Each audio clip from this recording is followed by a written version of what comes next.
sejam muito bem-vindas e bem-vindos a mais um episódio do Ela em Pauta, o lugar onde mulheres incríveis estão no centro da conversa. A nossa convidada de hoje tem uma história de coragem e reinvenção. Ela é uma mulher determinada, que nos lembra que o caminho profissional é, antes de tudo, uma jornada de autoconhecimento. Exatamente, Vanessa. Ela é a prova viva de que é possível construir uma carreira de sucesso alinhada ao propósito pessoal, mesmo que isso signifique mudar a rota no meio do caminho. Com vocês, a orientadora de carreira, consultora de RH e nossa convidada especialíssima, Bia Tartucci. Seja muito bem-vinda, Bia. Obrigada, meninas, Seja pelo bem-vinda. convite. É um prazer estar aqui com vocês. Bom, vamos começar então, né? A gente quer saber um pouco da sua trajetória, da sua história, desde lá da infância, passando pela adolescência, até chegar à Bia de hoje, a Bia com tanta experiência em recursos humanos, até a escolha da profissão. A gente quer conhecer um pouco mais de você. Vai ser longa a história, né? Mas vamos lá. Eu sou a filha caçula, né? Só somos dois, eu e meu irmão.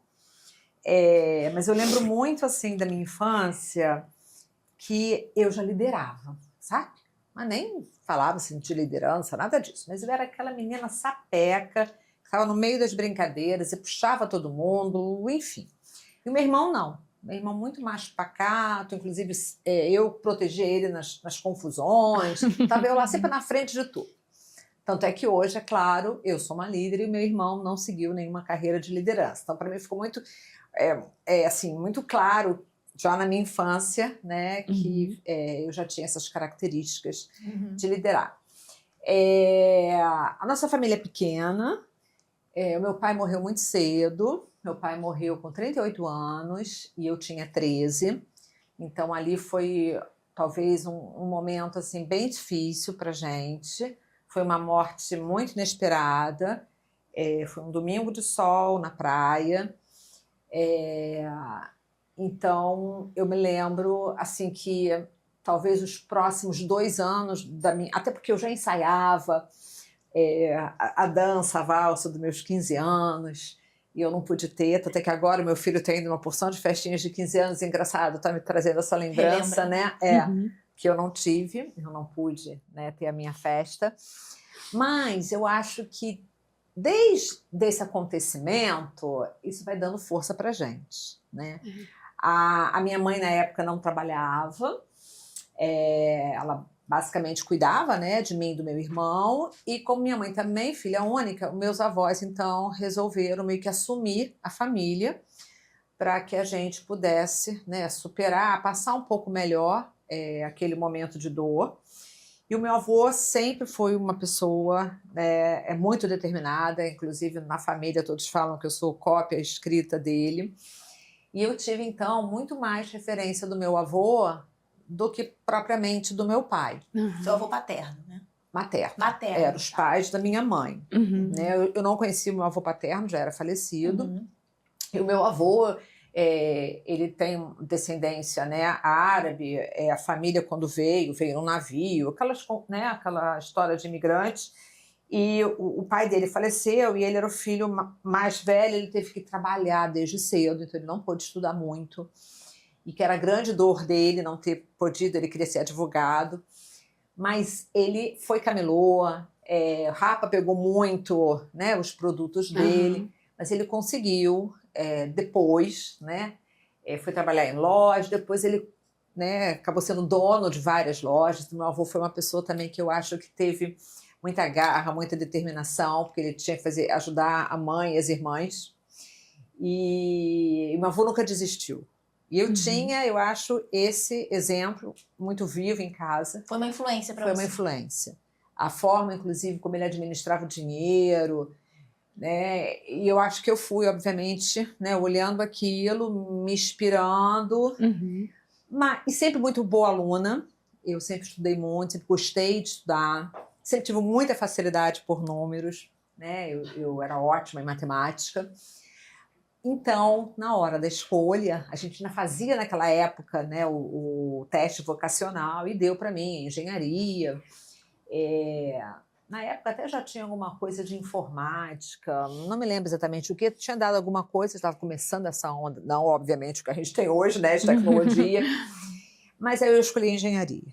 Por essa aptidão com Por essa números. aptidão. Porque eu já tinha uma quedinha por gente, no sentido de ajudar, porque eu sempre fui aquela amiga da escuta, todo mundo me ligava para pedir conselho, eu sim. adorava ajudar as pessoas a ouvir, enfim.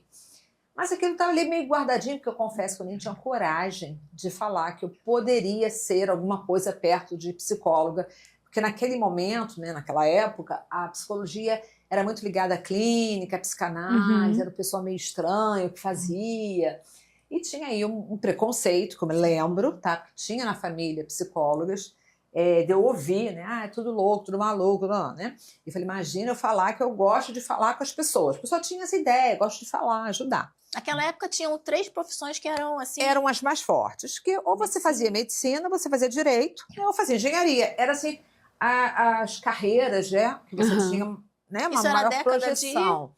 Eu entrei para a faculdade em 1900, olha só, vocês não deviam ser nem nascidas, em 1987, tá? Foi quando eu entrei para a faculdade. E aí eu passei, eu fui estudar no Fundão. O FRJ. O FRJ, exatamente. E eu tinha que ir, eu me lembro do ônibus, né, com aquela régua T. E aí no meu primeiro dia, já 79 alunos, né, 2 mulheres e o restante todo Nossa! homem. Só 2 mulheres na sala de aula. Como é que foi isso, Pois Bia? é, assim, primeiro, era bom, quando era menininha, né? Então, assim, todo mundo, obviamente, né, queria dar carona, queria segurar nossa régua T. A gente teve o trote, mas a gente ficou de lado, as meninas não participaram. Meninas, As meninas, duas duas. meninas. a gente não participou do trote, porque é trote pesado, né, dos meninos. Então, a gente tinha muita regalia nesse sentido. Mas eu já me via naquelas salas imensas, né, que tem lá no Fundão. Eu falei, gente, o que eu estou fazendo aqui? Isso no primeiro período já? Não, no primeiro período. Assim, uma tristeza, um negócio aqui. E eu falei, e agora? Né? E aí eu confesso a vocês que foi assim, tá? Teve um dia que eu cheguei, não falei absolutamente com ninguém e eu tranquei. Trancou sem Uma falar. decisão sua. Tomei uma decisão que eu nem sei como é que... Sabe, assim, tranquei. Mas Cheguei estava em que casa, período quando trancou? Estava no segundo. Sim. Já quase no final do ano, né? Do ano. E aí eu falei, caraca, e agora? Eu vou chegar em casa e vou ter que dar notícia, né? Aí dei a notícia, que não ia mais, né? No dia seguinte eu não ia mais, né? E aí a minha mãe, obviamente, foi muito duro. O meu avô sempre foi uma pessoa muito, muito boazinha, assim, um doce de pessoa. Ele me acolheu um pouco mais. A minha mãe não. Minha mãe foi muito dura. Que eu acho que também puxa um pouco dela. Minha mãe é uma mulher forte. Mas eu falei, fiquem tranquilos, eu vou fazer vestibular. Eu tentei lá trocar, mas eu não conseguia, porque eram, né, carreiras muito totalmente diferentes. E aí eu tive que fazer um novo vestibular. E eu falei, bom, eu não vou dar custo para ninguém. Eu não fiz cursinho, não. Eu me tranquei no quarto para poder fazer um novo vestibular. Estudava muito, muito. Eu tinha uma rotina de 8 horas, trancar no meu quarto, sair para almoçar, voltar e ficar até 6 horas. Era exatamente de 8 às 6. Isso eu me lembro assim perfeitamente. E aí passei novamente para o UFRJ, mas eu já sabia que quando eu entrei, que eu não queria clínica. Engraçado. Eu já tinha um olhar para a empresa. Eu lembro do meu irmão, que é arquiteto, e ele fazia algumas entrevistas, e ele vinha me contar sempre, não, porque a pessoa que me entrevistou, e eu pedia que ele me contasse, eu achava aquilo assim, o máximo. Naquele momento ainda era muito pequena a minha ideia, né, de recursos humanos, a pessoa que entrevistava, uma mulher chique. E aí, só que as disciplinas numa faculdade de psicologia, elas são muito voltadas para a clínica. E eu falei, meu Deus. Talvez uma de corporativa, uma ou duas, entendeu? né? Eu não sei como está hoje, mas na minha época, e ainda mais o FRJ, que tem uma linha toda psicanalítica, aí eu comecei a fazer as eletivas de administração, que foi onde eu comecei, né, procurei um pouco. Comecei a fazer cursinhos, né, de recrutamento e seleção, de treinamento, fiz muita coisa na FGV. E ali eu acho que eu nem se falava de carreira, nem podia imaginar que eu ia estar nisso hoje. Eu já estava muito determinada, né? Eu sabia exatamente onde eu ia chegar. Você tinha quantos anos, Bia, aí? Eu passei para engenharia com 18, atrasei para né, um ano, eu já devia estar lá no meio da faculdade de psicologia, já desenhando a minha carreira, talvez com 21, 22, por aí, eu já estava desenhando, e aí eu sabia que eu precisava arrumar um estágio, e eu também não queria qualquer estágio. Então você já cedo já fez a primeira transição de carreira. Já saí de engenharia para psicologia, né? Tomou coragem, E teve aí, uma clareza e uma determinação também, né? Apoio. Foi. E nesse momento ainda meio sem apoio, né? Aham. E aí eu entrei numa empresa, Servem Construtora, que naquela época era uma construtora famosíssima no Rio. Fui estagiária e eles me pediram para tentar antecipar a minha formatura, tentar diminuir em um semestre, pelo menos, porque tinha uma vaga, eles queriam me efetivar. Que legal. E aí eu corri lá, né? Terminei, em vez de fazer em 5, fiz em 4 anos e meio. E fui efetivada. E aí começou a minha carreira no corporativo, ainda um RH muito operacional, tá? Eu brinco, né, quando eu falo isso para as pessoas, né, ainda mais os jovens, eu era da época que o anúncio, né, a gente mandava o papel pardo, né, o nosso currículo, a portaria do jornal. Era assim, né, Jornal Globo, Jornal do Brasil, enfim. E a estagiária, na época, quando eu ia lá na portaria, pegar aqueles currículos, né? Então, eu sou dessa época, né, extremamente operacional. Uhum. E aí eu fiquei nessa empresa, se eu não me engano, por uns 4 anos, até que a empresa começou num declínio, e foi talvez um grande aprendizado, minha primeira demissão, e um aprendizado. Eu me lembro até hoje, o diretor da empresa me chamando e falando: Bia, você sabe que a empresa não está bem, a gente está, obviamente, reduzindo, a gente precisa cortar, e eu estava nesse momento na área de treinamento. Só tem você, a estagiária e a chefe. A gente já desligou a estagiária e a gente tem você e a chefe, mas a gente vai demitir você. E ele me deu uma justificativa que eu levei para o resto da minha vida e eu já usei muito na minha carreira. Você é jovem, mora com a sua mãe ainda, né, com seus avós, e a sua chefe é casada, tem um filho e o marido é desempregado. Então, entre uma menina que tem um mundo pela frente e uma pessoa que já é mais velha, que tem um marido desempregado, um filho, foi esse o desempate.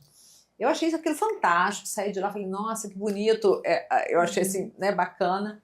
Porque você viu que ele levou em conta o fator humano. Exatamente, o fator humano, onde não se falava ainda, tá? Dessa questão da humanização. Você vê que ele nem falava ali da parte técnica. Não falava. Não, porque ela é mais experiente, talvez. Não. Pelo contrário, eu me lembro, sim, ele gostava muito do meu dinamismo, né? Porque eu era jovem, né? Cheio de ideias, cheio de sonhos, de criatividade.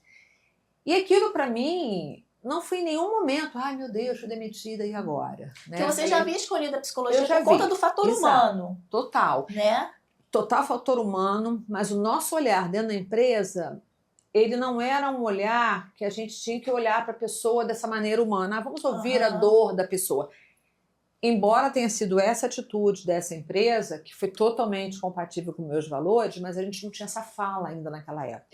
Mas eu já gostava disso, porque a escolha minha foi. Eu até brinco, porque eu acho que eu sou uma grande ativista dessa coisa da humanização dentro do RH. E aí eu comecei, então, a trilhar. E aí, dali, saí, eu me lembro, um dia eu fui nos Correios colocar 98 currículos. Até a moça do Correio já não, aqui tem uma que você vai entrar. Eu me lembro que a menina atendente, falei: não, tomara, né? E aí, de fato, né, eu consegui rapidamente. E aí foi uma história bonita também, que eu acho logo depois da Servem, eu entrei para a empresa onde eu conheci o meu marido. Ele, né, foi o meu chefe por um tempo, e ele era diretor de RH, nós tínhamos uma diferença de idade, e eu fui contratada para ser coordenadora. Foi a minha primeira posição de liderança, né? Eu tinha sido analista, né? Eu cheguei analista sênior nessa empresa, e ele me contratou como coordenadora. Eu fiquei no Rio e a empresa era de São Paulo, a estrutura toda era de São Paulo, mas eu estava abrindo a filial Rio e tinha que implementar os processos de São Paulo no Rio de Janeiro. Sim. Só que eu acabei me apaixonando por ele, e aí eu senti que, obviamente, não daria para a gente continuar, ele sendo meu chefe, né?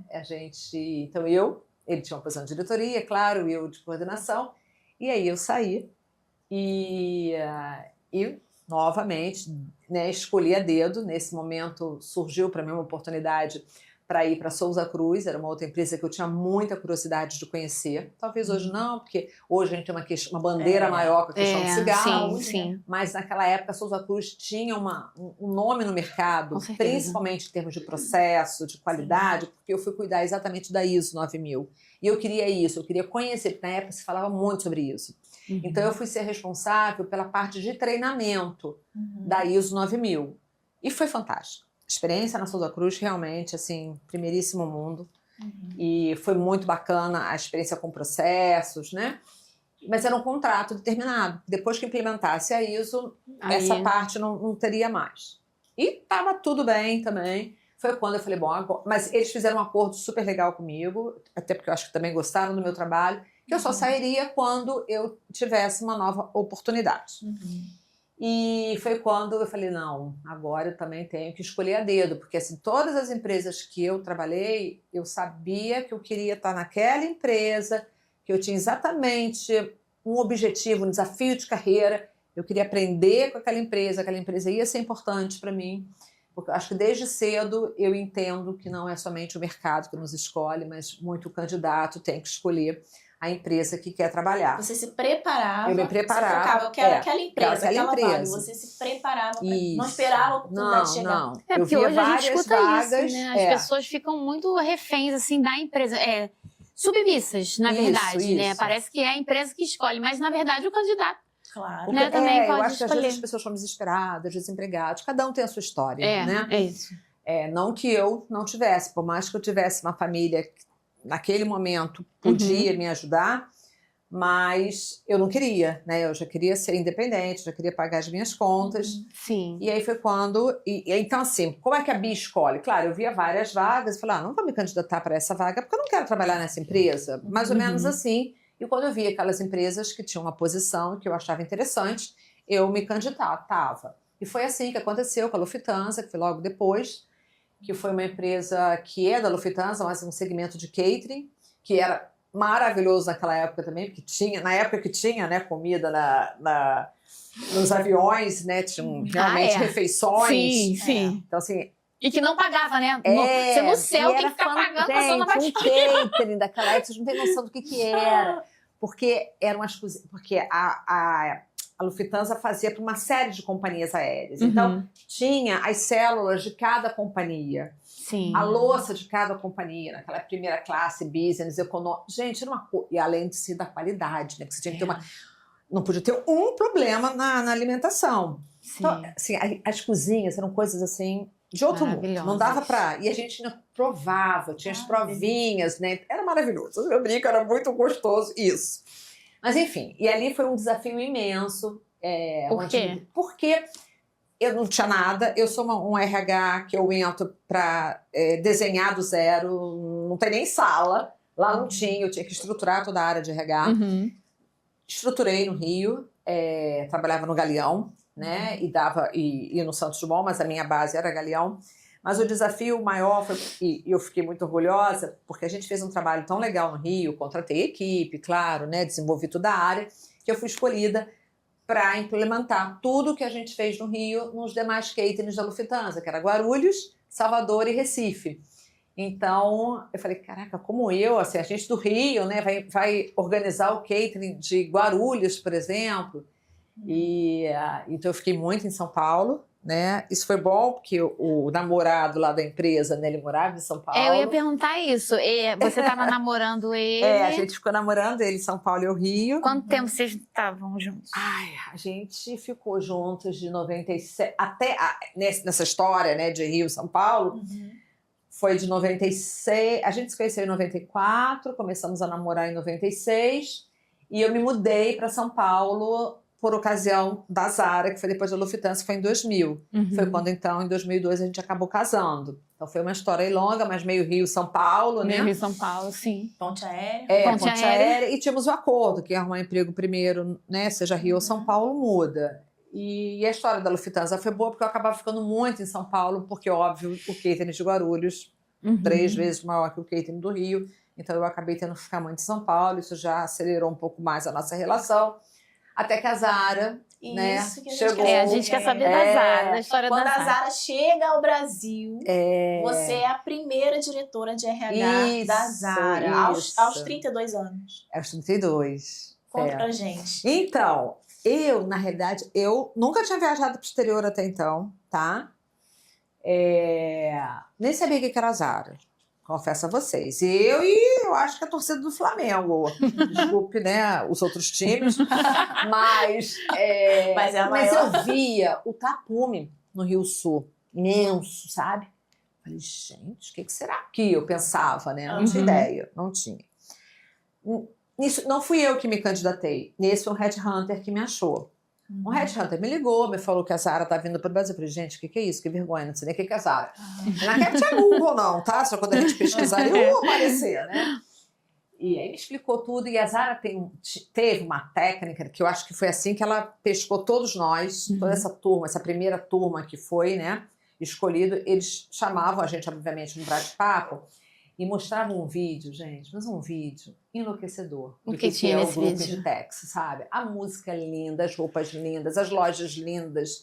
Lá em Tex, né, que fica em La Coruña, que é uma coisa assim de outro mundo. Só dá pra gente poder falar quando a gente vai, embora o vídeo maravilhoso. Aí quando você vê aquilo tudo maravilhoso, eu falei, gente, ela quer trabalhar nisso, né? Porque assim, um sonho. Eu acho que eles fizeram aquele vídeo institucional realmente poder atrair as pessoas que não conheciam a Zara ainda. Né? Estava chegando no Brasil, assim como chegou em vários países. E aí eu falei, não, tudo bem, vou, né? Quero dar continuidade ao processo. E tinha o fato de ser em São Paulo, né? Eu ia ter que morar em São Paulo. Moda era uma coisa que eu adorava, né? Eu adoro. E, então juntou um pouco isso tudo. Era uma posição de diretoria, né? Eu estava como gerente, o salário era muito interessante. E aí eu fiz o processo. A primeira pessoa que eu conversei foi um espanhol que estava no Brasil, fazendo todo esse hunt, né, das pessoas primeiras, né, o CEO, diretor de RH, diretor financeiro, uma galerinha, os próprios gerentes de 4 lojas que iam ser inauguradas, foram os primeiros a serem selecionados pelos espanhóis, porque depois acabei eu, né, selecionando, que foi a loja do Rio Sul, do Barra Shopping, do Morumbi e do Anália Franco em São Paulo. Foram as primeiras 4 lojas que abriram. E aí, depois que eu conversei com o espanhol, eu conversei com o Pedro Janot, que era o presidente, eu estava contratado, e depois eles me mandaram para a Espanha. E aí eu falei, meu Deus, vou eu para a Espanha, né? Eu nunca viajei para fora. Como é que foi a experiência na Espanha? Porque você estava gostando de estar em São Paulo devido ao relacionamento. E aí eu falei, bom, vamos lá ver Como qual é que ficou? essa entrevista. Eu fui para a Espanha, uma coisa muito interessante, que eu falo isso até hoje. Eu cheguei lá, tinham 6 pessoas para me entrevistar. Não teve uma pergunta de trabalho. Só tinha perguntas sobre atitudes e valores. E eu falei, gente, eu venho aqui para a Espanha, primeira classe, porque era de primeira classe, para me perguntar o que eu acho do aborto, família, filho, sabe? Eu achei... E já tinham ido 6 pessoas, 6 candidatos, né? Mas, enfim, eu acho que eu fui bem nas respostas, porque eu acabei sendo escolhida. E aí foi um outro desafio. Eu fiquei 4 meses na Espanha para formação. Claro que o Milton ficou muito feliz, porque sabia que na volta eu ia para São Paulo. Mas os 4 meses não foram fáceis. Por isso que eu falo que realmente eu sou guerreira. É uma experiência de sangue, suor e lágrima que a gente vive lá. Eles testam a gente no seu último nível de estresse para ver se você aguenta. O ambiente corporativo, né? E eu não fiquei em RH. Eu achei que eu fosse para lá para treinar em RH. Eu fiquei em loja. Eles põem a gente para conhecer a experiência de loja. No início? Não, os 4 meses, Os 4 querida. meses? Eu fiquei uma semana em loja. Perdão, uma semana em RH. E o resto... Em loja.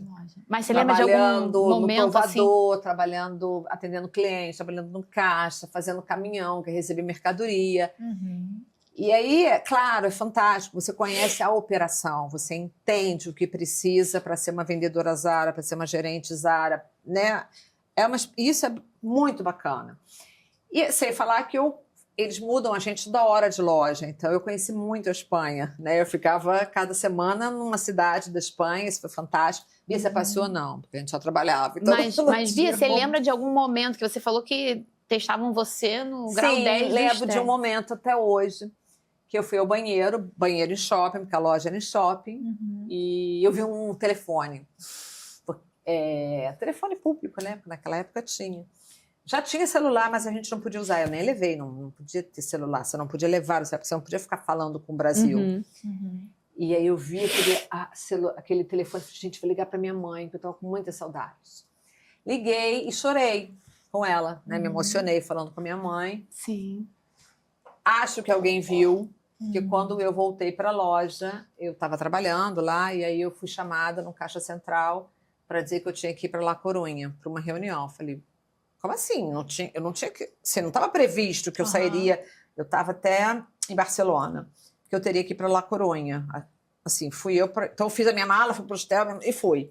E quando cheguei lá, eles me botaram numa sala e me falaram que estavam muito preocupados, porque eu era muito instável emocionalmente. Eu falei, mas como assim? Instável emocionalmente? Ah, você estava chorando. Nossa. Aí eu falei, ai meu Deus do céu. Eu falei, sim, tava chorando mesmo, porque eu tava falando com a minha mãe. Ah, estamos preocupados, então saiba que a partir de agora você está sendo observada. Que pressão psicológica. Uma pressão, Nossa, uma pressão total. muito grande. É assim, algo muito difícil. Ninguém te chama para fazer nada no final de semana, você fica literalmente sozinha. Ninguém pergunta pela sua vida Essa pessoal, pressão era particular. com todos? Com todos. Eu acho que era para ver exatamente o quanto a gente Resistência, né? Porque trabalhar com espanhol não é muito fácil, não. A gente sofreu muito. Eu mesma, no Brasil, Sim. era muito difícil a relação, a cobrança, tudo, né? E aí eu estava quase que cedendo. Eu estava assim, não estava mais aguentando. Mas você sabia que você ia voltar pro Brasil e para São Paulo, né? Sabia. Isso te dava Me dava, acalento. mas eu não sabia quando, tá? Porque você faz a mala para ir sem saber quando Não você tinha volta. data pra Eu vir. fiquei 4 meses porque eu tive uma sorte. Não tem. Você faz a mala para ir, mas não sabe quando Não é que sabe você vai quando volta. voltar. Eles têm que dizer que você está preparada. Aí eu vi, caraca, me avaliaram mal emocionalmente, vão me deixar aqui mais um tempo. Então, eu tinha, gente, no meu quarto...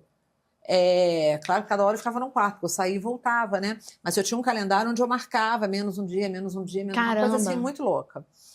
E dia sim, dia não, um dia era minha mãe que ligava, um dia era o Milton que me ligava à noite. Eu ia perguntar isso, como é que ficou o relacionamento? Eles me deram muita força, tanto a minha mãe quanto o Milton.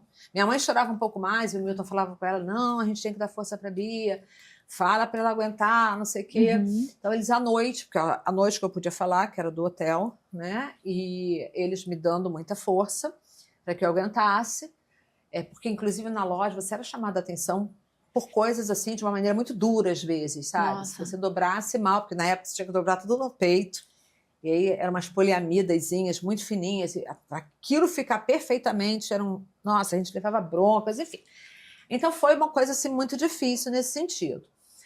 E aí teve um dia que eu falei pro Milton, falei, Milton, olha só, como é que tá o mercado no Brasil? Eu não aguento, eu fui embora. Não tô aguentando de saudades, eu não tô, sei lá, eu acho que isso aqui não é para mim.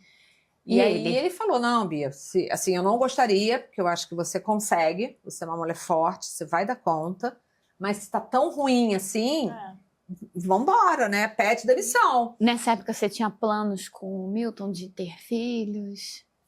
Não. Ainda não. Não, só casar, eu não queria ter filhos. Ah, não queria por conta do trabalho? Eu nunca me vi mãe. Eu não tinha história de mãe muito na minha vida, porque eu sempre trabalhei Focou no trabalho, muito. na carreira. Porque eu sempre... O meu objetivo era chegar onde eu queria chegar como diretora e eu achava que como vai entrar filho nessa história? Eu não tinha exatamente esse sonho de ser mãe, não. Mas teve algum momento que isso passou a ser pauta para vocês? Para Você você volta e o pro Milton, Brasil? você volta? Sim, porque eu acabei não pedindo demissão, só para vocês saberem, porque quando eu cheguei para pedir demissão, eu encontrei com uma profissional do Brasil que tinha ido para lá, e ela me trouxe uma carta onde todo mundo do Brasil tinha feito um cartão. Bia, aguenta aí, a gente está te esperando, você vai ser a nossa salvação, não sei o quê. Eu falei, gente, então não vou pedir demissão. E aí eu aguentei até que uma pessoa que eles tinham contratado para ser auxiliar de RH, para segurar a onda até eu voltar, pediu demissão, e eles tiveram que me mandar de volta. E aí eu voltei. E aí a gente casou, né? E aí sim veio o sonho de ser mãe. Até porque o Milton tinha 3 filhos, o Milton era separado, mas ele era vasectomizado. Então, a gente teve que fazer fertilização in vitro, né? E fizemos 4 e não aconteceu. Mas eu não sei exatamente se esse era um sonho dele, se era um sonho da gente, Sim. porque não acho que fosse um sonho meu. Depois, infelizmente, ele veio a falecer, e aí que morreu essa questão Você do... tinha 37 anos, eu né, tinha quando ele 37 faleceu. anos, foi uma morte inesperada também. Eu acho que na minha vida acontecem essas mortes inesperadas, né? Conta pra gente, Bia. Nós descobrimos uma leucemia na terça e ele faleceu na quinta. Foi assim muito rápido. Muito Não deu meteórico tempo mesmo. da gente. Nós tínhamos 2 anos e meio de casado, né? Mais tempo, obviamente, de namoro, mas casado, festa, cerimônia, né? Foram 2 anos e meio exatamente. Uhum. E ele não tinha nada. Para dizer que não tinha nada, ele tinha uma febrinha, né? Mas estava bem, de terno, bonitão, indo para o trabalho, né? E quando o médico, não, vai dar um pulinho lá, fazer um exame, porque eu tô achando estranha essa febrinha, e aí a gente faz o exame, pimba, leucemia, e em 2 dias eu perdi ele. O Milton, se tem alma gêmea, né? Foi a minha alma gêmea, era uma pessoa assim, que penso até hoje, com muito carinho, ele me ensinou muitas coisas, e uma delas foi ser a profissional que eu sou, ele foi meu grande líder, né? Porque eu aprendi com ele, ele era diretor Ele era de diretor. RH. Uhum. E me ajudou muito, assim, né? Em dúvidas que eu tinha, aconteceu isso no trabalho, o que eu faço? A gente conversava muito. E ele já tinha todo esse olhar humano também. Eu acho que com ele eu aprendi muito essa humanização. Na Zara não tinha muita humanização. Como foi para você? Europeia... Tão humana e estava numa empresa que não tinha humanização. Então, foi dureza, foi dureza. Mas eu acho que, de certa forma, no Brasil, não posso dizer que tenha sido eu, mas eu acho que eu fiz uma Zara mais humana. Tanto é que a minha sócia hoje, a Dani, ela era da Zara, a gente se conheceu na Zara, ela era resultado a qualquer preço, né? Então nós tínhamos brigas homéricas. Que coisa aí. Hoje... E aí, na Zara mesmo, ela fala que ela aprendeu muito comigo e foi fazer RH. Ela é operações comercial e eu sou na RH. E hoje ela tem um olhar muito mais humano. Então, eu acho que na Zara, por mais que a empresa não seja humana, que eu acho que vem de uma cultura europeia, mas eu acho que no Brasil a gente conseguiu levantar essa bandeira. E até hoje, quando eu falo com pessoas na Zara, e isso é muito bonito, hoje eu tenho contato com a diretora de RH da Zara, que foi uma vendedora que eu selecionei lá atrás. Nossa, que legal. E ela fala para mim, Bia, você foi minha maior inspiração. Então, assim, essas coisas, né, eu guardo com muito carinho. E aí eu acho que foi mais uma batalha na minha vida, perdi o Milton, fiquei ainda 2 anos em São Paulo. E o luto, ficou esse tempo todo em luto, né, Bia? Eu fiquei em luto até o Luca nascer, para falar a verdade. Né? Conta pra gente mais esse Você detalhe. foi mãe, você casou novamente? Casou novamente. Eu conheci o pai do Luca, que hoje é meu companheiro, né? 5 anos depois. E foi mãe aos 43 anos. E fui mãe aos 43 anos, exato. Nem pensava. Né? Não foi pensava. Uma surpresa total. O Aires entrou na minha vida de uma maneira até gostosa, ele é leve, divertido. Eu estava ainda muito machucada, né? Sofri realmente muito.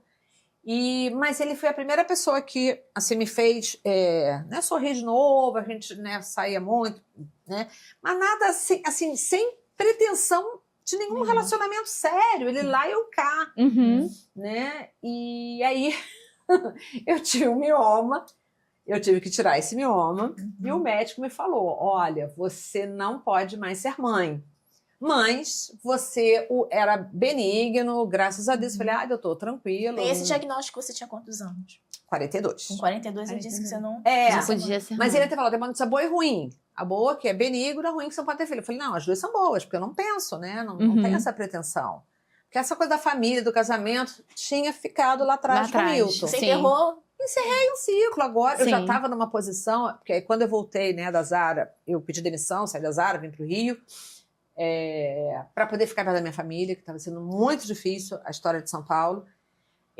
Consegui uma nova oportunidade e numa empresa fantástica também, uma posição altíssima. Então, eu trabalhava muito. Né? Tinha comprado um apartamento no Rio, um apartamento pequeno, onde não tinha um espaço para uma criança ali dentro, tipo, né? Feito ele para mim. E aí, depois eu fiz a cirurgia, com 3 meses que eu estava com Aires, com 7 meses com Aires, exatamente, uns 7 meses de namoro, Engravidou. fico enjoada. E esse enjoo é Luca, né? Num primeiro momento foi um susto, né? Falei, putz, chorei, não de alegria, chorei de preocupação, uma mistura assim de que eu vou fazer, 42 anos, mas pelo cálculo eu ia ter com 43, né? Sim. Falei, meu Deus, como é que é ser mãe aos 43? Mãe solteira. Mas o Aires ficou muito feliz, ele já tinha um filho do primeiro casamento, com uma diferença de idade, né, do Luca, mas ele ficou muito feliz. E eu preocupada, eu assustada. Aquela barriga crescendo e eu sem conexão com aquela coisa. Também trabalhando muito, trabalhando né? pra em alto caramba, cargo. nem médico direito eu ia, quer dizer, claro que eu ia em todas as consultas, mas assim, o médico, a secretária, Ana Beatriz, você tem consulta hoje, não pode deixar de vir. É porque você estava numa fase da sua vida muito focada, você era diretora, total né? trabalho, Total, alto numa cargo. empresa que eu também tive que estruturar, numa empresa de um segmento diferenciado que eu não conhecia, que era o offshore, né? A energia toda pra focada ali, caramba, né? no trabalho. muita viagem. Ali eu precisei construir uma equipe muito grande. Uhum. Então, assim, que me ajudou no luto, me ajudou muitíssimo no luto. Que você falou que ficou anos no luto, né? Então foi um momento que... Então, assim, e foi uma empresa que o pessoal era muito legal, a gente saía muito também. Então, assim, me ajudou muito, né? Naquele meu momento. Mas tava ali aquela barriga crescendo.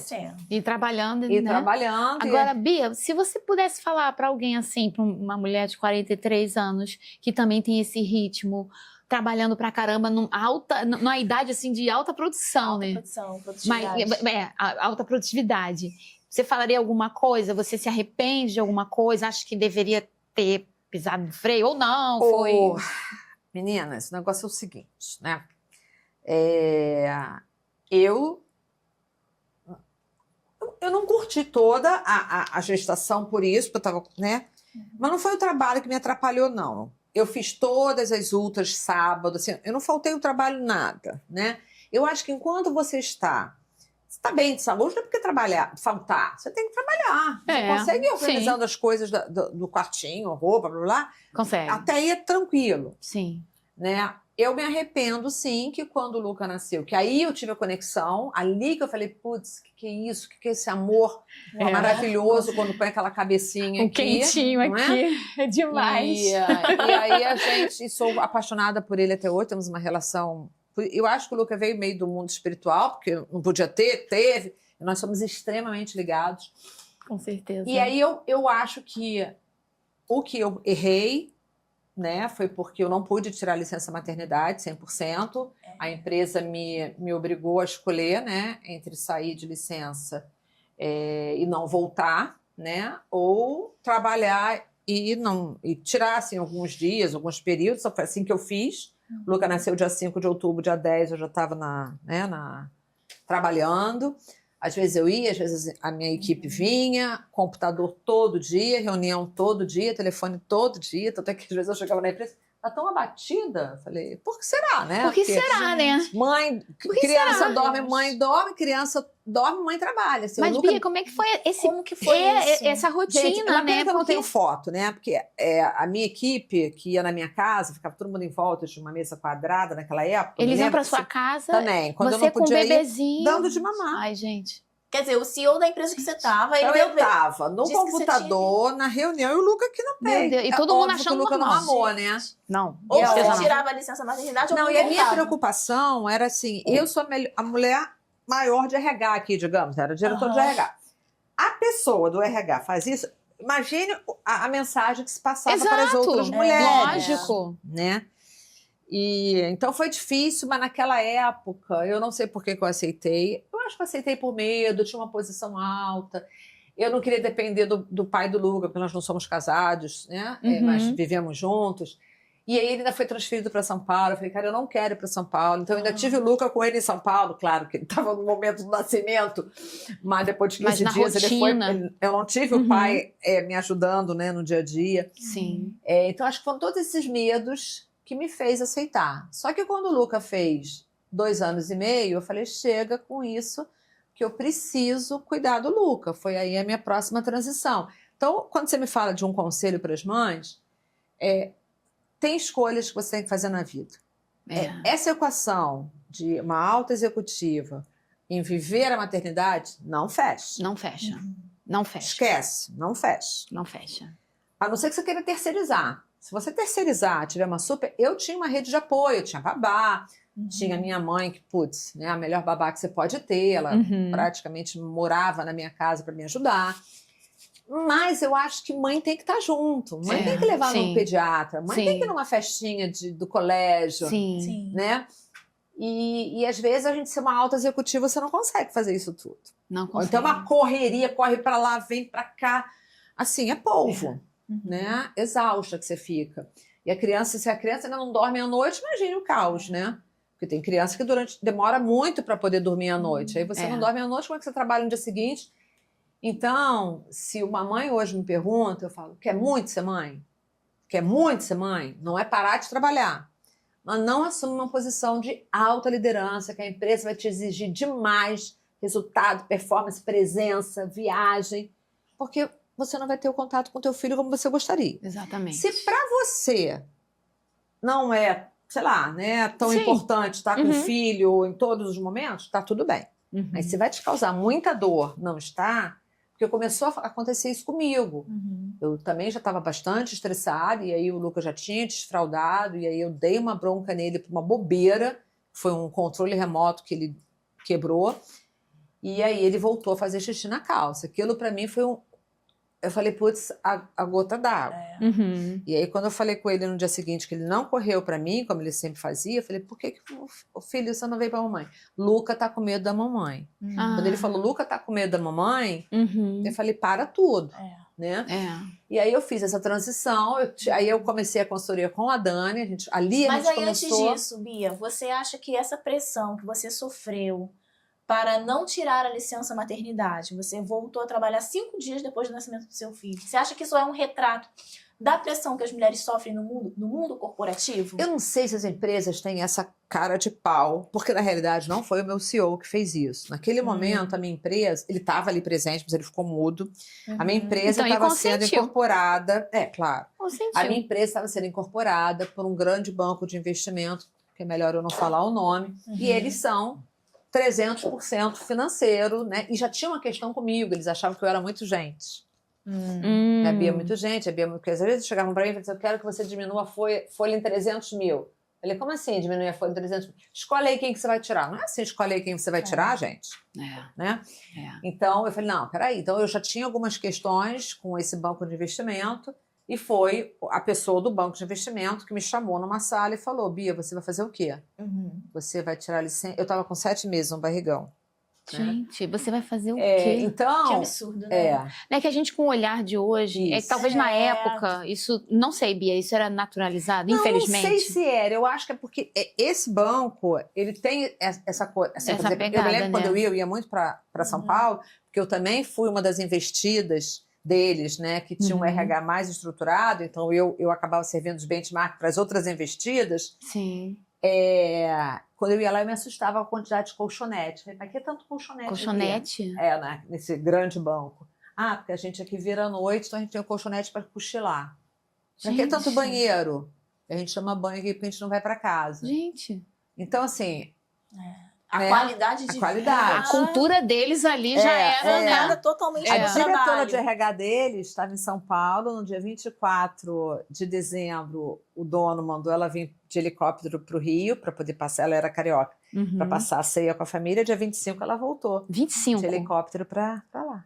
A cultura então, então uma focada no trabalho, mas vamos na lembrar, produtividade. Mas acho que também é a gente lembrar que, gente, empresa não é uma ilha, né? Ela não está isolada. A sociedade, de certa forma, naquela época. Mas eu acho que aí é o problema das pessoas que estão dentro aceitarem. Isso aí. Eu fui uma delas, né? Entendi, sim. Mas quando eu tomei essa decisão, né, de sair, claro, em comum acordo, eu falei, peraí, não quero mais. E aí que eu entendi que naquele momento eu nem queria mais o mercado corporativo. Eu falei, peraí, deixa eu dar uma descansada no mercado corporativo.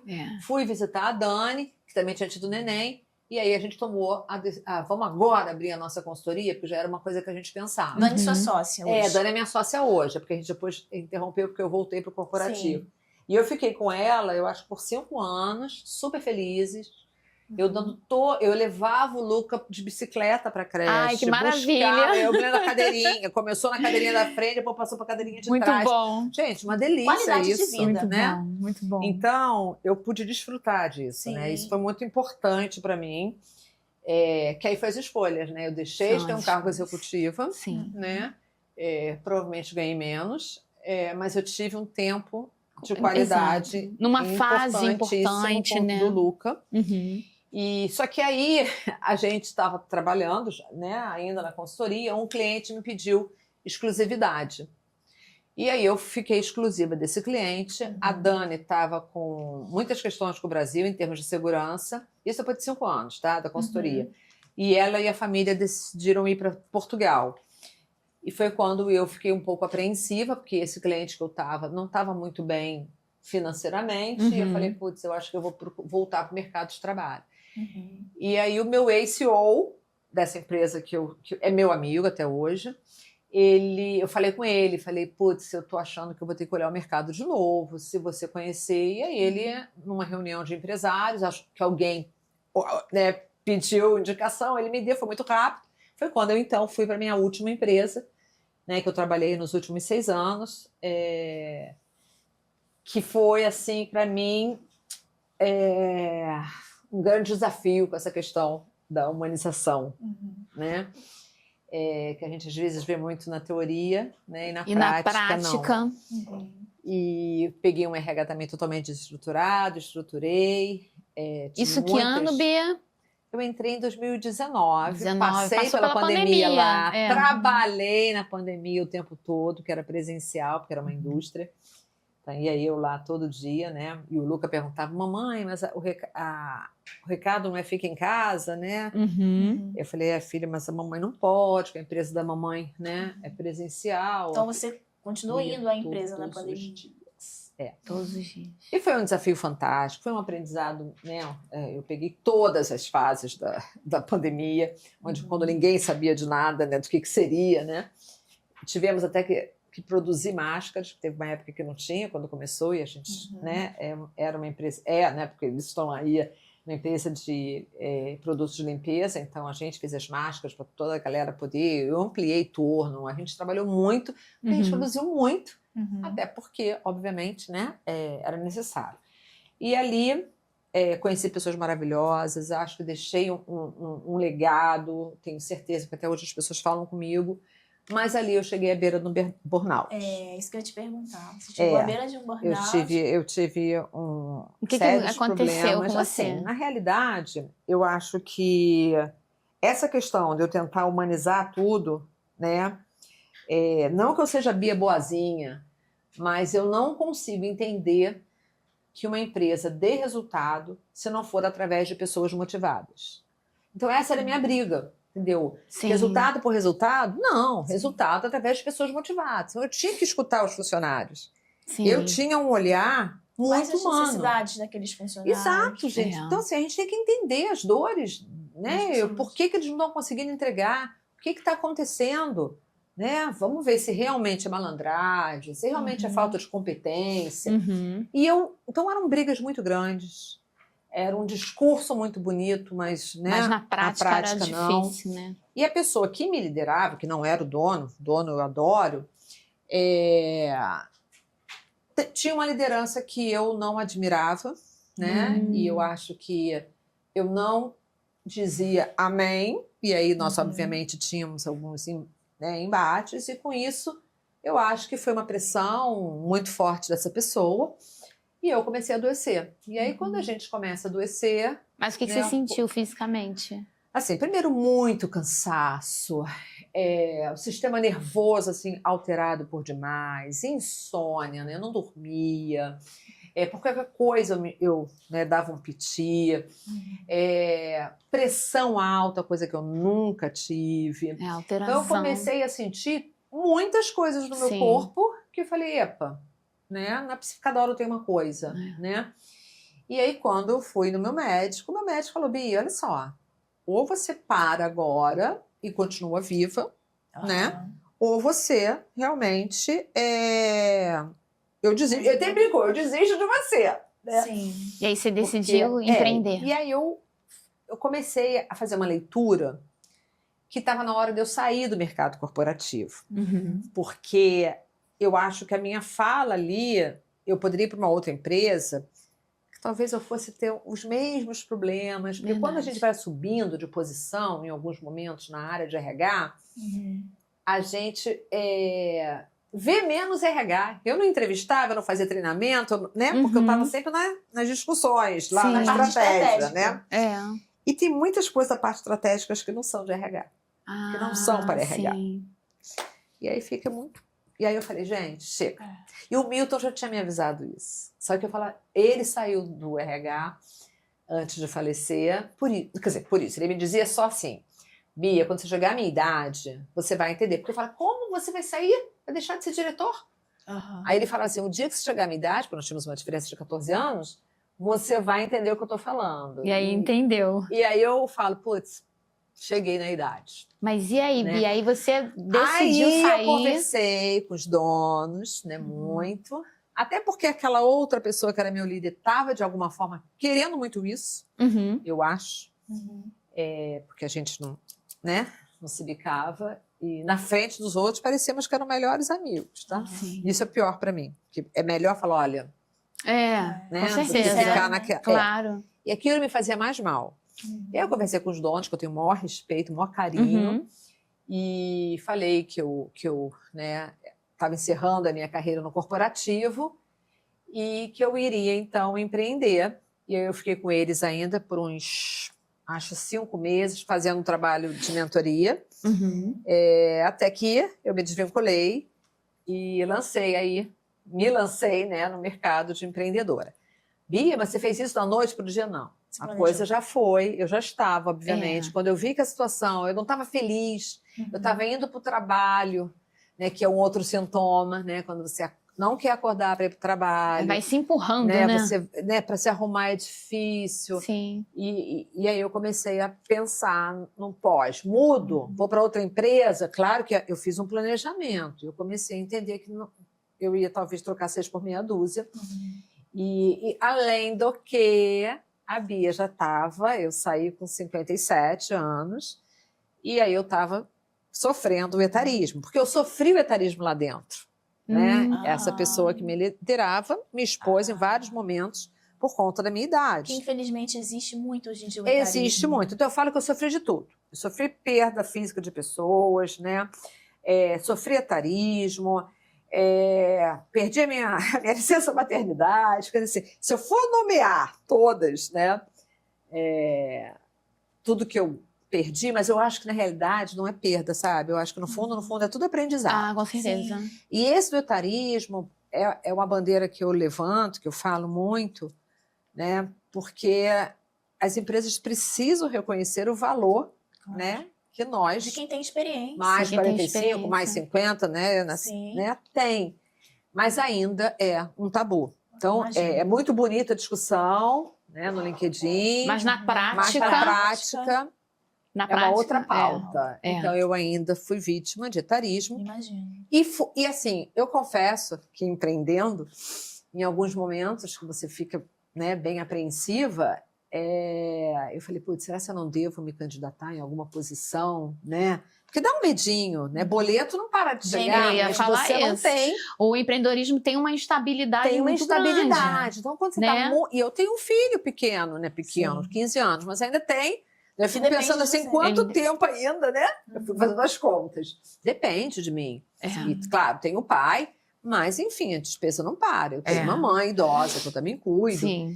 Então... Eu confesso que em alguns momentos eu cheguei, mas tive 2 negativas de colegas, porque eu conhecia qual era o headhunter, e quando eu falei, eles falaram, ai, Bia, a empresa está querendo alguém até 45 anos. Nossa. Aí dói, né? Mas eu acho que no fundo, porque não era para ser, porque verdade. eu não tenho mais esse desejo de voltar para o mercado. Eu Que é acho um que leão que realmente- você tem que matar por dia no por mercado dia, corporativo, por dia. né? E aí eu tô agora, né, desenhando todo esse meu caminhar como um propósito de vida, né? Uhum. Eu acho que eu tenho, óbvio, né? Como eu falei, eu preciso ganhar, mas eu tenho esse propósito que é também uma missão aí de ajudar pessoas, porque no que eu escolhi, né, de carreira, liderança, RH e service, que são pequenas empresas, eu posso ajudar muito mais pessoas. Porque quando você está dentro de uma corporação, você ajuda aquela população, Exato. aquela empresa. Sim. Quando eu falo, né, no Instagram, aqui com vocês, né, no YouTube, sei lá, no LinkedIn, as redes sociais todas, eu estou falando para muita gente. Eu estou ajudando muita gente. Sim. Né? E quando eu vejo as pessoas se recolocarem, as pessoas estarem felizes no trabalho, as pessoas encontrarem o que elas querem em termos de carreira, né? Porque o trabalho, ele não precisa ser uma dor nem sacrificante. Isso é que eu procuro Né? falar sempre. Quando você né? alinha o seu propósito com o trabalho, O trabalho prazer, não né? tem que ser dor. não tem que ser dor. Né? Mas se tem essa ideia. Oi? Tem essa ideia. Existe Não, essa as ideia. pessoas de que o têm. trabalho. Não, isso aqui é Tem que trabalho. ser com muito sacrifício. Ai, saco, trabalho. Eu vou de novo para aquela empresa. Ai, segunda-feira. Ai, Segunda-feira. Isso, e fica esperando a sexta. É. Então a A pessoa sexta. vive uma vida Só vai ser inteira feliz E eu no final falo, de só no semana. final de semana. Só quem é rico, e o rico trabalha também, mas vamos supor, né? Sei lá, quem tem Um herdeiro, uma o coisa herdeiro, assim. porque o Lucas às vezes fala, mãe, fulana, minha amiguinha vai ser herdeira, porque filhos... Falei, Luca, mas você não, tá, meu amor? Enfim, mas só quem não é o herdeiro tem que trabalhar. É. Então, por que vamos trabalhar a vida inteira, porque ninguém vai conseguir viver com o INSS, né? Tem que ser algo penoso. Gente, o trabalho tem que ser... E eu, nessa minha Prazeroso última no trabalho. empresa, como em todas, tá? Eu ia muito feliz. E olha que eu ia para longe. Eu andava 60 quilômetros, às vezes, para chegar na fábrica. E eu ia com prazer. Quando você perde essa alegria, você tem que prestar atenção. O termômetro. Com certeza. É. Né? E as pessoas precisam entender isso. Porque tem medo de mudar de emprego, gente. Tem medo. Aí ficam ali naquele sofrimento, Exato. né? Mas se preparou? Tem que se preparar para mudar É isso de que eu ia emprego. falar, né? Porque também há um discurso de LinkedIn, de Instagram, de que empreender é lindo, Pois é fácil. Não é. Ai, mas é o propósito. Mas olha só, tem uma realidade aqui também, os boletos, as contas. Vamos ver o que é possível também. Ninguém vive só de propósito. Exato. O propósito Tem que tá nos alinhado, leva... tem que tá alinhado. Exatamente. Isso aí. Assim, é engraçado que eu tenho algumas amigas que falam, pô, Bia, com certeza você vai conseguir fazer, porque eu nunca vi você não... Quando você tem uma determinação, você não alcançar, né? Então, eu tenho esse meu propósito de que eu consiga prosperar, né? Dentro do que eu escolhi. Mas, gente, a gente tem que ter pé no chão, né? Sim. Exato. Porque o propósito não paga as minhas contas, só o propósito, porque eu tenho um propósito de ser empreendedora. Esse propósito tem que pagar as minhas contas. Então, muitas vezes a gente tem que dar curvas, né? Mudar a direção, né? Tem os altos e baixos. Quando você recalculou a rota da sua trajetória várias exatamente, vezes, né? tem que recalcular rotas, sempre. O tempo inteiro, O né? tempo inteiro. É porque eu acho que durante muitos anos acreditava-se que a pessoa escolhia uma profissão e tinha que seguir Para a vida inteira aquela a vida mesma inteira, profissão. né? Isso. A gente, né? Ou ficar dentro de uma instituição por Ou anos. instituição. Isso aí. Principalmente... Essa cultura do concurso público, né? O mercado, né? Muita gente me falava, né, na minha carreira, Ih, você é tão inteligente, você gosta de estudar, por que não faz concurso público? Gente, concurso público. Vou ficar eu lá dentro. Nada 35 contra, anos, porque tem nada pessoas contra, que sim. tá tudo bem. Mas eu não consigo Mas não era alinhado ao me que ver você... numa Sim. instituição 35 onde eu não anos, tenha exatamente condições de criar, sabe? Sim. Eu não consigo me ver assim. Também não. Ainda mais fazendo alguma coisa que não seja, porque eu vou trabalhar em concurso no mercado público sendo RH, por exemplo, provavelmente não. Eu ia ter que estar lá numa sessão com uma coisa muito administrativa. É, uma coisa que talvez não Fazendo um combine com o trabalho seu que não tem a ver propósito. Porque a gente não comigo. está aqui só para pagar boleto. Isso. Realmente existe um Isso. propósito. A gente está aqui Exato. por um E sem falar, propósito. meninas, a gente que é mãe, o quanto é importante, eu vejo hoje, né, no Luca, até mesmo com os amiguinhos do Luca, que nós somos inspiração para eles. Sim. Então, essa é a minha preocupação também. Também. Né? Tudo que eu faço, todas as minhas escolhas, né, profissionais, é de alguma forma que eu consiga mostrar para o Luca o quanto é importante, né, você fazer aquilo que você gosta, né, mas obviamente procurando ser o melhor que você pode, estudando, né? Para que seja feliz. Porque Sim. tem essa galerinha achava, não, porque eu quero alguma coisa que dê muito dinheiro, vai estar feliz no que dá muito dinheiro. Porque eu sempre falo, talvez se eu tivesse terminado engenharia, eu não teria tido uma carreira de tanto êxito. É verdade. De retorno financeiro. Sim. Porque eu seria uma engenheira mediana, provavelmente. Porque o meu olho não brilhava. Exato. Né? E quem diria que ser uma psicóloga pudesse me dar uma projeção tão grande de carreira. Sim. Então, por isso que eu falo, a gente tem que ter o olhinho brilhando, o coração batendo, um propósito nas Tem que ter uma escolhas. felicidade, exatamente. Então, se eu não estou feliz aqui, eu tenho que buscar um caminho que eu possa ser feliz, óbvio, com planejamento, com responsabilidade, né? Bia, você trouxe hoje o livro que você é coautora, você poderia falar um pouco também? Claro, esse daí foi mais um sonho realizado. Eu sempre quis escrever um livro, mas não sabia nem por onde começar, confesso. Falei, gente, eu queria tanto, mas isso há anos. E ficava assim na minha gavetinha, tipo assim, um dia eu vou deixar aqui no estacionamento, na gaveta, um dia. Eis que uma pessoa me procurou dessa editora e falou que tinha um projeto para ser coautora, que teriam 30 ou 33, eu não me lembro, né, profissionais escrevendo um capítulo sobre liderança, se eu não gostaria. Eu falei, putz, tudo, né? Eu lembro que logo falei com a Rafa. E aí eu falei, será que eu consigo um capítulo? Eu falei, não é possível que eu não consiga um capítulo. E aí mandaram eu escolher, né? Você pode escolher o tema. Eu falei, putz, óbvio que eu vou escolher alguma coisa ligada à humanização. E aí peguei, talvez, o tema que eu acho que eu mais... que foi minha bandeira levantada, né, o tempo inteiro, que é exatamente, né, a gestão de resultados, né? Como é que é encontrar um resultado através de pessoas. E na hora que eu fui escrevendo, saiu com... Porque, assim, era o meu dia, né? O meu dia a dia, que é essa gestão de pessoas aí através de resultados. Foi fácil escrever. Foi fácil escrever. Fluiu. Né? Porque o tempo todo eu usei, inclusive, a minha vivência, né? De coisas que eu sofri em muitos momentos da minha carreira. Né? E aí foi um recado que eu acho que eu coloquei para quem hoje está começando uma liderança, ou quem tem que repensar o seu papel enquanto líder, né? Que tem que ter esse olhar humano para conseguir resultados, porque eu não consigo entender um time de alta performance que seja um time que não tenha um olhar, né, acolhedor da sua liderança. Então foi com esse propósito que eu fiz para poder inspirar, né, os novos líderes, enfim, quem está nesse cargo de liderança. E com isso, já me deu coragem para começar a escrever o meu livro mesmo, né, que eu vou lançar ano que vem, que aí vai ser todo meu, todinho meu. Esse não é só seu. Não, esse eu sou coautora. Você é coautora. Gestão e liderança na prática. Exato. Eu sou o capítulo 7. Tá. E, Bia, falar em liderança... Você quer falar sobre o Clube da Liderança? Sim. Então, nesse caminho do empreendedorismo, né, a gente às vezes vai acertando, errando. Então, eu tive que, muitas vezes, né, a minha rota ser recalculada. E agora, eu acho com a rota bem estruturada, bem calculadinha. Eu estou focando muitíssimo na liderança, eu e a Dani. A gente, inclusive, está...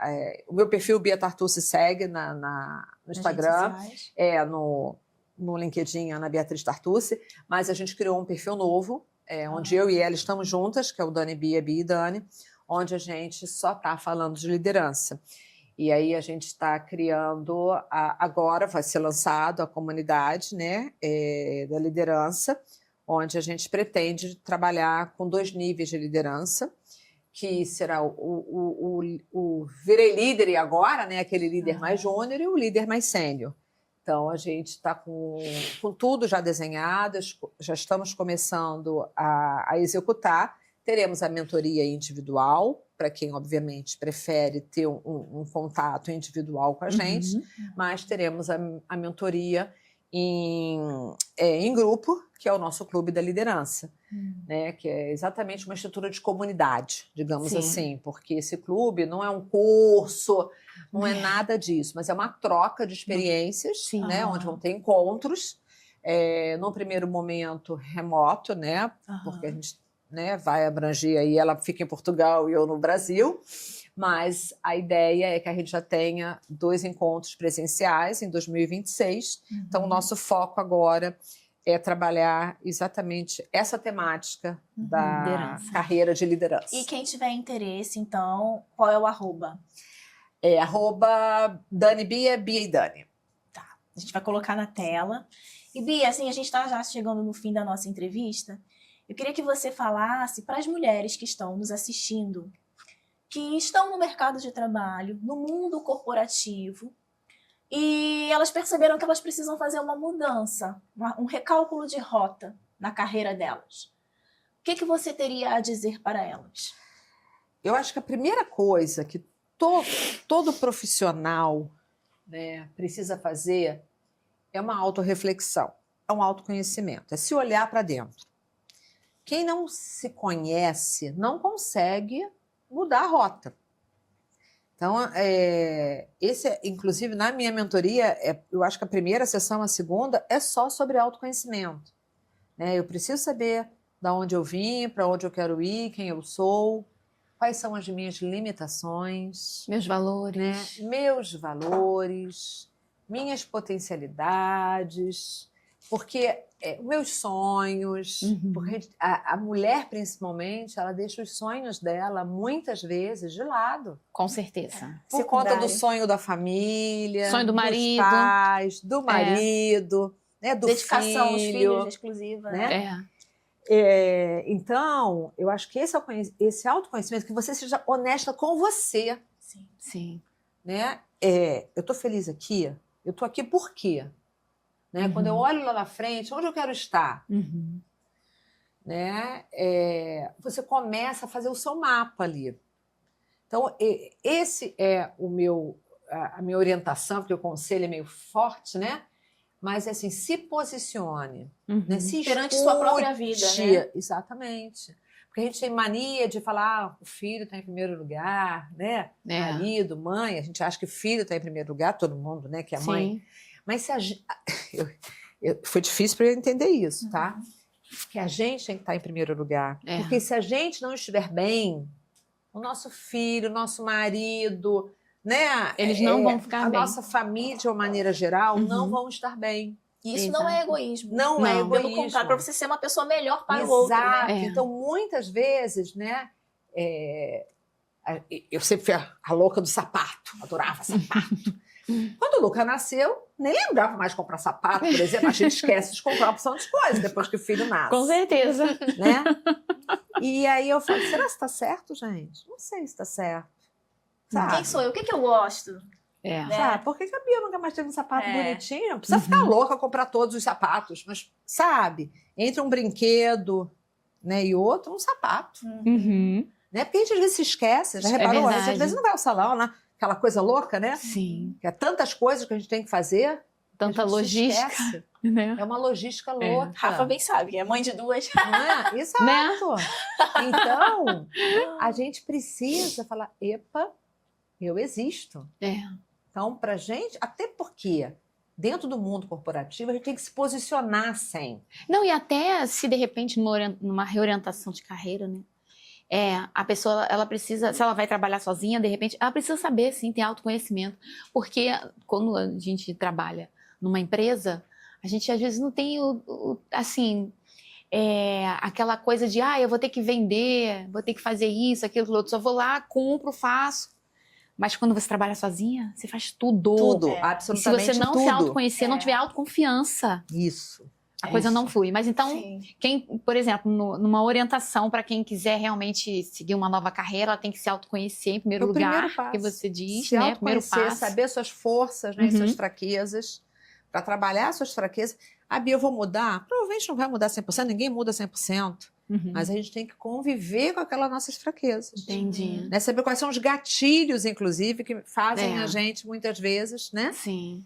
E potencializar as nossas fortalezas, que a gente às vezes não potencializa, porque a gente não para pensar no que a gente é bom. Bia, então nós chegamos ao final da nossa entrevista. A né? última pergunta. A última pergunta. Você é a pauta hoje, mas para Bia Tartucci, quem está em pauta? Quem te motiva, quem te inspira? Olha só, pergunta difícil, né? Eu acho que a minha grande inspiração foi meu avô. Esse é uma pessoa que eu falo assim, por ele, eu acho que eu sou essa mulher. Uhum. O Milton, obviamente, me inspirou muito. Foi seu primeiro né? marido. Foi meu primeiro marido. E hoje, né, o que me faz levantar da cama todo dia e saber que eu tenho aí uma trajetória, né, pela frente, é o Luca, Seu filho. meu filho. Com certeza. Então, ele vê um vídeo, ele saber que eu estou aqui, né, ele compartilhar para os amigos dele, que a mãe é um orgulho, né? Então, acho que o Luca é uma inspiração para mim todo dia. Né? Não é que eu não possa errar, pelo contrário, eu erro muito, né? Mas ele me faz ser uma pessoa melhor a cada dia, eu percebo isso. Então, acho que é ele. Agora, inspiração em termos de carreira são muitos, né, gente? Eu tenho várias pessoas que me inspiram. A própria minha sócia, Daniela, é uma inspiração. Ela conseguiu deixar de ser aquela pessoa extremamente resultado e zero pessoas. A virada que ela deu, eu acho que foi fantástica. Sim. Né? Ela mudou a vida dela toda, que ela era também super bem sucedida, quando ela fez a decisão de ir para Portugal com a família. Né? Foi um ato de coragem, né? Uma outra pessoa que me inspira. Então, assim, eu acho que eu tenho muitas pessoas que me inspiram, mas o mais forte de todos é o meu filho. Ele está em pauta na minha vida, 100%. Tá bom, Bia. Muito obrigada. Bia. Gente, obrigada a vocês, meninas. muito honradas de ter recebido você. Com certeza as mulheres que nos assistiram se inspiraram. Mulheres que estão aí no mercado de trabalho, precisam fazer mudanças, recálculo de rota. Façam. Tomaram você como inspiração, com certeza. Façam. Tá muito bom, obrigada. Muito obrigada. Obrigada, meninas. Obrigada. Que conversa inspiradora, né, Van? A trajetória da Bia é um lembrete poderoso de que a determinação e o propósito são os verdadeiros motores de uma carreira de sucesso. Sem dúvida, Rafa. A Bia nos mostrou que é possível recalcular a rota no meio do caminho e alcançar uma trajetória profissional alinhada com a verdadeira essência. Para quem se inspirou com a nossa conversa e quer saber mais sobre o trabalho da Bia, o arroba dela está aqui na tela e todos os links estão disponíveis na descrição deste episódio. E você, se identificou com a história da Bia? Qual foi o seu maior insight? Compartilhe este episódio com aquela amiga que também está em busca de uma carreira com mais significado. E siga nossas redes sociais para não perder o próximo episódio. Até lá!